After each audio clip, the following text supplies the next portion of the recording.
لقد كان لكم في رسول الله أسوة حسنة صدق الله العظيم.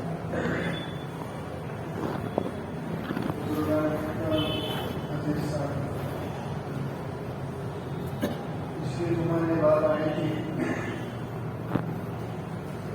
کہ حضور کی 15 سے 20 سال کے بیچ میں عمر تھی. دو واقعات پیش آئے تھے، ایک تو حرب الفجار کا اور دوسرا حرب الفضول کا. اور 20 سال کی عمر میں ہی حضور بہت ماہر تاجر تھے، تجارت کیا کرتے تھے اور بہت زبردست تجارت کیا کرتے تھے. ایسے معلوم ہوتا ہے کہ کوئی بڑا آدمی تجارت کر رہا ہے، بلکہ پورے مکہ میں حضور مشہور ہو گئے تھے اپنی تجارت کی وجہ سے. بڑے بڑے تاجر آپ کو آفر کرتے تھے کہ آپ ہمارے ساتھ تجارت کریے، آپ ہمارے پارٹنر بن جائیے، آپ ہمارے شریک بن جائیے. بڑے بڑے تاجر آپ کو آفر کرتے تھے اور اپنی عزت کی وجہ سے اور شرافت کی وجہ سے، امانت اور دیانت کی وجہ سے، سچائی اور صداقت کی وجہ سے پورے مکہ میں حضور مشہور ہو گئے.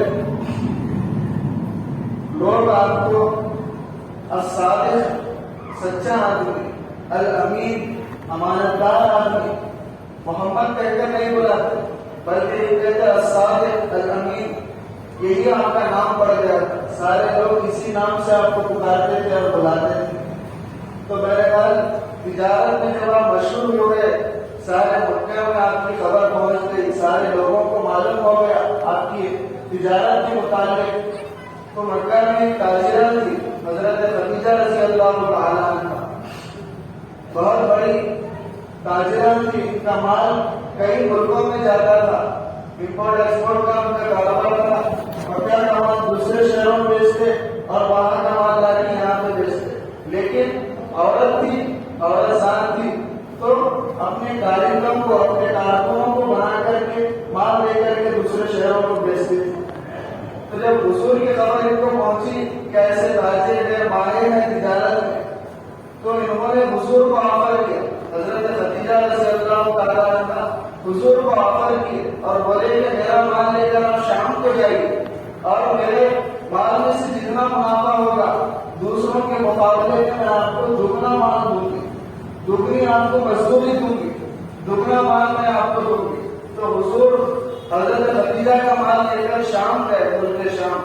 اور حضرت خدیجہ نے حضور کی مدد کے لیے اپنے غلام کو بھی حضور کے ساتھ کر دیا. ان کا نام میسرہ تھا. میسرہ اور حضور دونوں حضرت خدیجہ کا مال لے کر ملک شام کا سفر کیا. اور میسرہ حضور کی ایک ایک عادت کو نوٹ کرتے، ایک ایک چیز پر غور کرتے. آپ کے اٹھنے کو دیکھتے، بیٹھنے کو، سونے کو، کھانے پینے کو، بات چیت کو، آپ کی ایک ایک چیز کو نوٹ کرتے. میسرہ جب ملک شام کو پہنچنے ہی والے تھے کہ میسرہ حضور کے اوپر گرتے بیٹھے، حضور کے اوپر فدا ہو گئے. حضور کے اوصاف جب دیکھے تو حضور کے پاگل اور دیوانے ہو گئے.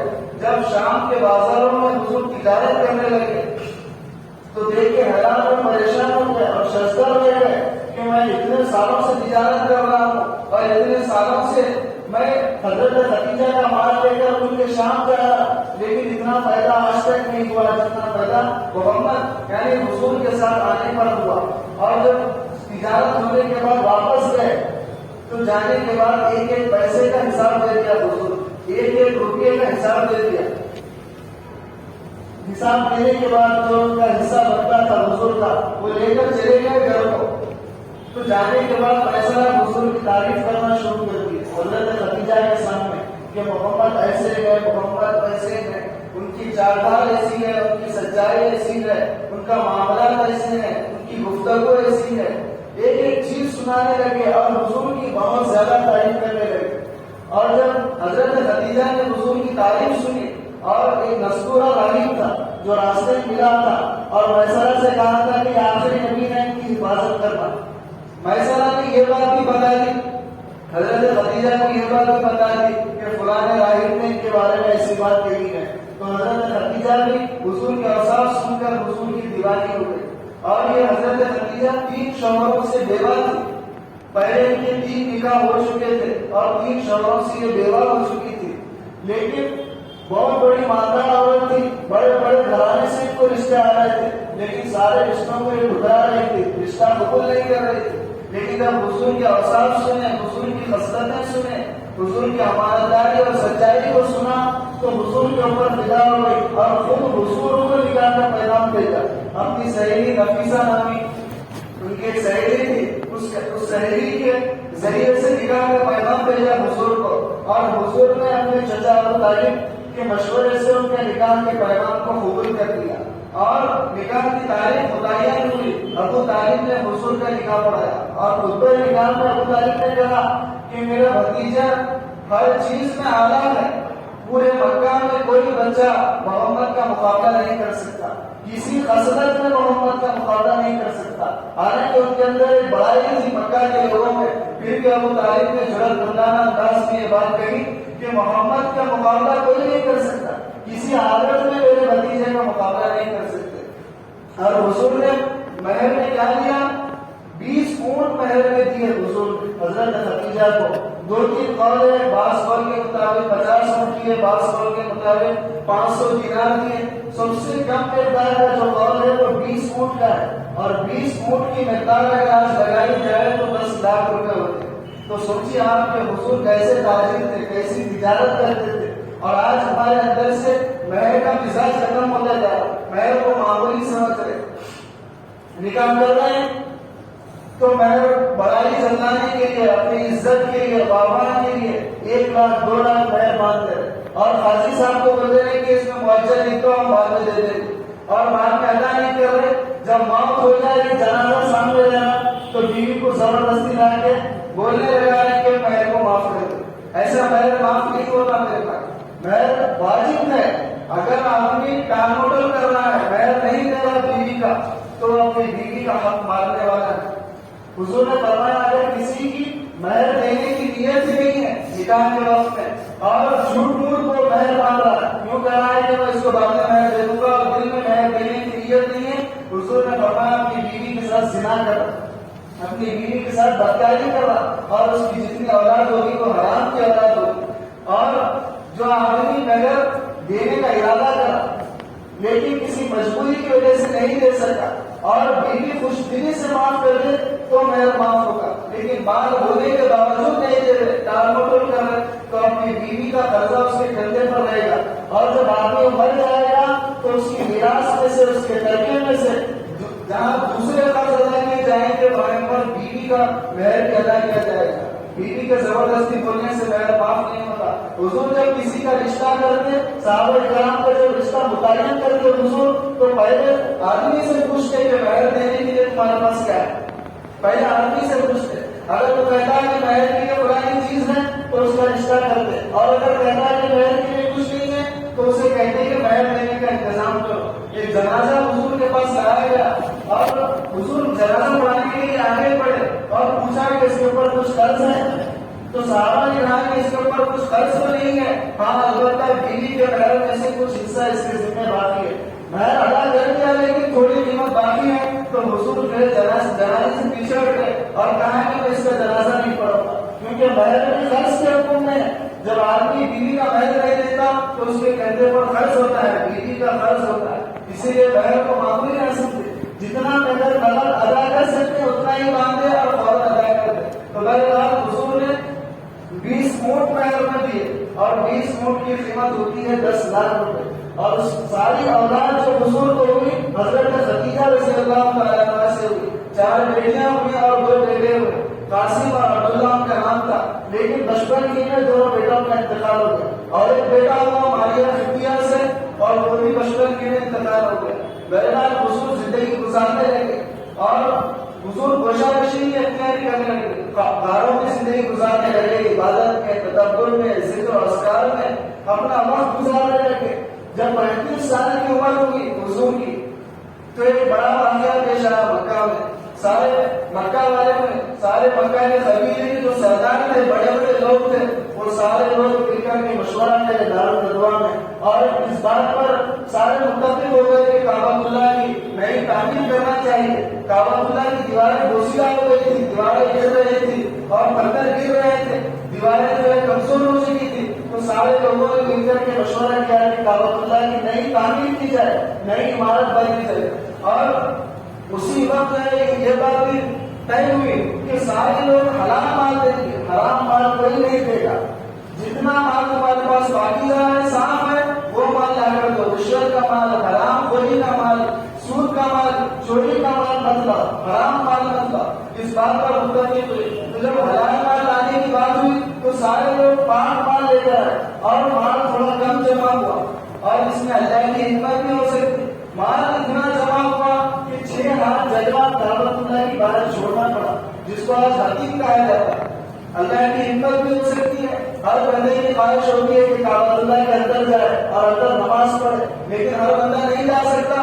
اسی لیے اللہ تعالیٰ نے قیامت تک آنے والے مسلمانوں کی لاج رکھی اور کعبۃ اللہ کا کچھ حصہ باہر چھوڑ دیا اور یہ حکم فرمایا کہ جو بندہ خطیب میں نماز پڑھے گا اس کو کعبۃ اللہ میں نماز پڑھنے کا ثواب ملے گا. تو 6 ہاتھ کی جگہ باہر چھوڑ دیا گیا اور کعبۃ اللہ کی دیواروں کو گرا کر باقی کے حصے میں تعمیر شروع کیا، تعمیر شروع کر دیا گیا. اور جب تعمیر اٹھاتے پہنچے جہاں پر حجر اسود رکھنے کا موقع آیا تو سارے قبیلے والے لڑنے لگے، ایک دوسرے کے مقابلے میں ہو گئے اور اپنے آپ کو اس میں اعزاز سمجھنے لگے، عزت سمجھنے لگے کہ حجر اسود میں رکھوں گا، میرے علاوہ کوئی نہیں رہ سکتا. ہر قبیلے والا یہی دعویٰ کرنے لگا کہ حجر اسود کا تو میں مستحق ہوں، حجر اسود میں رکھوں گا. ہر آدمی ایک دوسرے سے جھگڑنے لگا، ایک دوسرے کے مقابلے میں آ گیا. تو ابو امیہ بن جعفر اس کا نام تھا، بڑا بزرگ آدمی تھا، بڑی عمر والا آدمی تھا. بھائی لڑائی جھگڑا کیوں کر رہے؟ کہ باب شہبہ سے جو بھی آدمی داخل ہوگا اس سے فیصلہ کرا دیں. مسجد الحرام میں باب شہبہ سے جو آدمی داخل ہوگا اس سے فیصلہ کرا لیں گے کہ حجر اسود کون رکھے گا. اللہ کا کرنا ایسا ہوا کہ دوسرے دن سب سے پہلے حضور داخل ہوئے مسجد الحرام میں. تو سارے لوگ پہلے ہی سے جانتے تھے کہ یہ سچے ہیں، امانتدار ہیں. جیسے ہی حضور داخل ہوئے تو کہنے لگے حاضر صادق رضینا، یہ سچا آدمی ہے، ہم اس کے فیصلے سے راضی ہیں. حاضر امین و رضینا، یہ آدمی امانتدار ہے، ہم اس کے فیصلے سے راضی ہیں، کہ جو فیصلہ کریں گے ہم ماننے کے لیے تیار ہیں. تو حضور کے سامنے یہ مقدمہ پیش ہوا تو حضور نے حکم دیا کہ ایک چادر لائی ہے. یہ چادر کو بچھا دیا اور اس کے اوپر حجر اسود کو رکھ دیا اور رکھ کر حضور نے فرمایا کہ سارے قبیلے کے جو سردار ہیں، جو بڑے ہیں، وہ سارے لوگ آگے آئے اور اس چادر کو اٹھائے. سارے مل کر اس چادر کو اٹھائے اور سارے قبیلے والوں کا ہاتھ اس میں لگے. جب چادر اٹھا کر کے حجر اسود رکھنے کی جگہ پر پہنچے تو حضور نے اپنے ہاتھوں سے اٹھا کر حجر اسود کو نصب کر دیا اور رکھ دیا. گویا کہ سارے لوگوں کی لڑائی 1 سیکنڈ میں حضور نے ختم کر دی اور سارے لوگ یہ سمجھنے لگے کہ حجر اسود رکھنے کا اعزاز اور عزت ہم سب کو حاصل ہو گئی، ہم سب کو یہ مقام حاصل ہو گیا. تو 35 سال کی عمر پہ یہ واقعہ پیش آیا. اس کے بعد حضور کی گوشہ نشینی زیادہ ہو گئی. غار ثور میں حضور گوشہ نشین ہونے لگے اور وہاں پر جاتے تھے. شروع میں تو ایک دن کا گوشہ لے جاتے اور دن پر عبادت کرتے، رات کو واپس آتے. بعد میں زیادہ ہونے لگا، جیسے جیسے نبوت کا وقت قریب آنے لگا تو حضور کی گوشہ نشینی زیادہ ہونے لگی، ایک ہفتے کے لیے رہنے لگے. بعد میں ایک مہینے کا اناج لے جا کر غار ثور میں رہنے لگے. غار ثور کو کیوں متعین کیا؟ آزو بازو میں بہت سارے پہاڑ تھے، بہت سارے پہاڑ ہیں. غار ثور ہی کیوں متعین کیا؟ مفتی سعید صاحب پالنپور رحمۃ اللہ علیہ فرماتے تھے کہ غار ثور کے اندر میں داخل ہوا ہوں اور غار ثور کی بالکل سیدھ میں کعبۃ اللہ نظر آتا ہے. غار ثور سے بالکل سیدھا کعبۃ اللہ ہے. اسی لیے حضور نے گوشہ نشینی کے لیے، ذکر و اذکار اور عبادت کے لیے غار ثور کو متعین کیا تھا اور غار ثور میں حضور عبادت کرتے تھے. اور حضور کو مکہ ہی میں کیوں بھیجا گیا؟ یہ بھی بڑی سمجھنے کی بات ہے. نبی آخری نبی میں ہندوستان میں آ سکتے تھے، بنگلہ دیش میں آ سکتے تھے، ترکی میں، دوسرے بہت سارے ممالک ہیں. عرب لیگ کا انتخاب اللہ تعالیٰ نے اپنے نبی کو بھیجنے کے لیے کیوں کیا؟ وہاں پر ایک بڑا سردار تھا، عمرو بن لحی اس کا نام تھا، عمرو بن لحی خزاعی اس کا نام تھا. بڑا سردار تھا اور سارے لوگ اس کی بات مانتے تھے. فیصل بنتا تھا، لوگوں کے درمیان فیصلہ کرتا تھا اور لوگوں کو اچھی اچھی باتیں بتاتا تھا اور لوگ اس کی بہت عزت کرتے تھے. جو یہ بولتا اس کی بات سنتے تھے. ایک مرتبہ شام کو گیا، جب شام کو گیا تو قوم عمالقہ کو دیکھا. کہ وہ لوگ پتھروں کی پوجا کر رہے ہیں، پتھروں کو تراش کر اس کی مورتیاں رکھے ہیں، اور سونے کی، چاندی کی، لکڑی کی، پتھر کی، طرح طرح کی مورتیاں رکھی ہوئی ہیں. اور شیطان نے عیسائیوں میں جو ہے بیوقوف انسان کو وہ پتھر اتنے خوبصورت بنا کر کے دکھایا. یہ پوچھنے لگا قوم عمالقہ کہ حضرت نوح علیہ السلام کی نسل میں سے، حضرت سام بن نوح کی اولاد میں سے ہے قوم عمالقہ. اور بت پرستی کی ابتدا سب سے پہلے جو ہوئی حضرت نوح علیہ السلام کے زمانے سے ہوئی. حضرت نوح علیہ السلام کے زمانے میں یہ ہوا کرتا تھا کہ جب کوئی نیک آدمی مر جاتا تو اس کی یادگار کے لیے، اس کو باقی رکھنے کے لیے اس کا پتلا بنایا جاتا. جیسے آج بھی بہت سارے لوگ جو اچھے ہیں ان کے پتلے بنے ہوئے ہیں، امبیڈکر وغیرہ، یعنی ان کی یادگار کے لیے پتلے بناتے تھے. اور نوح علیہ السلام کے زمانے میں جو نیک آدمی ہوتا اس کا پتلا بنا کر کے رکھتے تھے. اور جب ایک دو نسل گزر گئی تو تیسری چوتھی نسل کو شیطان نے ذہن میں یہ بات ڈالی کہ تمہارے آبا و اجداد کی پتلوں کی عبادت کرتے تھے اور ان کے سامنے جھکتے تھے، اپنے حاجتوں کو، اپنی ضرورتوں کو بیان کرتے تھے، اور یہ پتھر ان کی ضرورتوں کو پورا کرتے تھے. تو بت پرستی کی ابتدا نوح علیہ السلام کے زمانے سے ہوئی. یہ قوم عمالقہ سام بن نوح کی اولاد میں سے. قوم عمالقہ سے جب عمرو بن لحی ملا تو پوچھنے لگا کہ پتھر کس کے رکھے ہوئے؟ تو وہ کہنے لگے کہ یہ تو ہماری ضرورت پوری کرتے ہیں، ہمیں بارش کی ضرورت ہے بارش دیتے ہیں، اناج کی ضرورت ہے اناج دیتے ہیں، ہم بیمار ہیں تو شفا دیتے ہیں، ہماری ضرورت کو یہ پتھر پورا کرتے ہیں. وہ کہنے لگا تو عمرو بن لحی کے دل میں یہ بات آئی کہ بھائی تم اگر یہ پتھر مجھے دے دو تو میں کعبۃ اللہ میں لے جا کر وہ پتھر نصب کر دوں گا. تو وہ لوگ کہنے لگے کوئی بات نہیں، لے کر جاؤ. اور یہ پتھر اٹھا کر کے اس کو دے دیا. اس پتھر کا نام تھا حبل. پتھر لا کر کعبۃ اللہ سے لگا کر عمرو بن لحی رکھ دیا کعبۃ اللہ کے پاس. اور اس کی بات سارے لوگ مانتے تھے اور اعلان کر دیا سارے مکہ میں، کعبۃ اللہ میں، کہ لوگوں تم اللہ سے مانگو، اللہ کی عبادت کرو. اگر تمہاری ضرورت پورا ہونے میں تاخیر ہو جائے اور اگر تمہاری دعا قبول ہونے میں تاخیر ہو جائے تو حبل سے مانگو. اور حبل تمہاری ضرورتوں کو پورا کرے گا، تمہاری بیماریوں کو دور کرے گا اور تمہاری مدد کرے گا. جب یہ اعلان کیا تو سارے لوگ حبل کی پوجا کرنا شروع کر دیے. جب ایک پتھر لگا تو جس کو جو پتھر پسند آتا وہ آتا کعبۃ اللہ کے پاس رکھ دیتا. اور 360 پتھر کعبۃ اللہ کے پاس رکھ دیے گئے. ہر خواہش کے لیے، ہر ضرورت کے لیے الگ الگ پتھر رکھ دیے گئے. اور وہ تلبیہ کیسا پڑھتے؟ جیسے آپ لوگ پڑھتے لبیک اللہم لبیک، لبیک لا شریک لک، یا اللہ تیرا کوئی شریک نہیں ہے. وہ لوگ جب تلبیہ پڑھتے تو پڑھتے لبیک اللہم لبیک، لبیک لا شریک لک الا شریکا واحدا، یا اللہ تیرا سوا کوئی شریک نہیں ہے مگر ایک شریک ہے حبل پتھر ہے. ہم تجھ سے ہی مانگیں گے، اگر تو ہماری ضرورت پوری نہ کرے تو ہم حبل پتھر سے مانگ کر اپنی ضرورت کو پورا کر لیں گے اور اپنی مدد ہم اس سے حاصل کر لیں گے.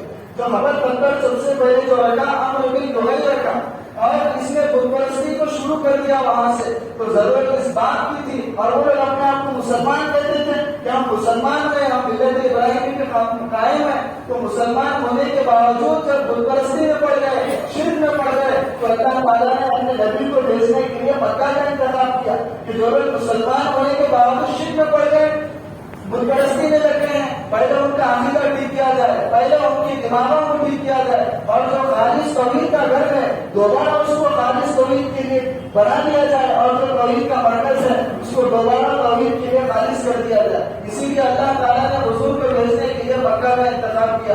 بہرحال اس کے آگے کیا حالات ہوئے انشاءاللہ اگلا جمعہ بیان کیا جائے گا. اللہ سے دعا ہے کہ اللہ ہماری توفیق عطا فرمائے. ایک مسئلے کی وضاحت کر کے بات ختم کروں. ابھی غیروں کا تہوار چل رہا ہے دیوالی. دیوالی میں وہ لوگ اپنے ورکرز کو اور اپنے دوستوں کو، پڑوسیوں کو غیر مسلم مٹھائی لا کر کے دیتے ہیں. تو اب مسئلہ یہ ہے کہ یہ مٹھائی کھا سکتے ہیں یا نہیں. اس میں دو مسئلے ہیں. پہلا مسئلہ تو یہ ہے کہ اگر مٹھائی ڈائریکٹ دکان سے لے کر آپ کے ہاتھ میں آ جائے تو اس مٹھائی کا لینا بھی جائز ہے، کھانا بھی جائز ہے.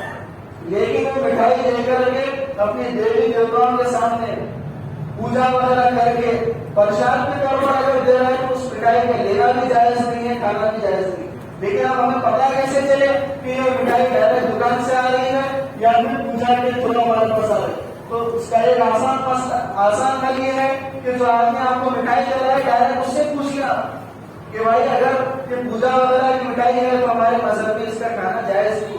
وہ بتا دے گا آپ کو. اگر پوجا کی ہے تو آپ اس سے معذرت کر لیں، اور اگر پوجا کی نہیں ہے تو قبول کر لیں. اور اگر اس کو پوچھنے میں تعلقات خراب ہو سکتے ہیں، دلوں میں برائیاں آ سکتی ہیں، تو اس کے بعد سے مٹھائی لے لے، کسی غیر مسلم کو مٹھائی دے دے، کیونکہ اللہ تعالیٰ نے قرآن میں فرمایا وما اہل به لغیر اللہ، جس پر غیر اللہ کا نام لیا جائے وہ چیز حرام ہے، چاہے جانور ہو چاہے کوئی بھی چیز ہو، جس پر غیر اللہ کا نام لیا جائے وہ چیز مسلمانوں کے لیے حلال نہیں ہے۔ تو بہرحال اگر کوئی دیوالی کی مٹھائی آپ کو دے رہا ہے تو کھانے میں اس کے احتیاط کریں۔ اللہ سے دعا ہے کہ اللہ تعالیٰ عمل کی توفیق عطا فرمائے۔ وآخر دعوانا ان الحمد للہ رب العالمین۔ جو حضرات سنتوں سے فارغ نہیں ہو سنتوں سے فارغ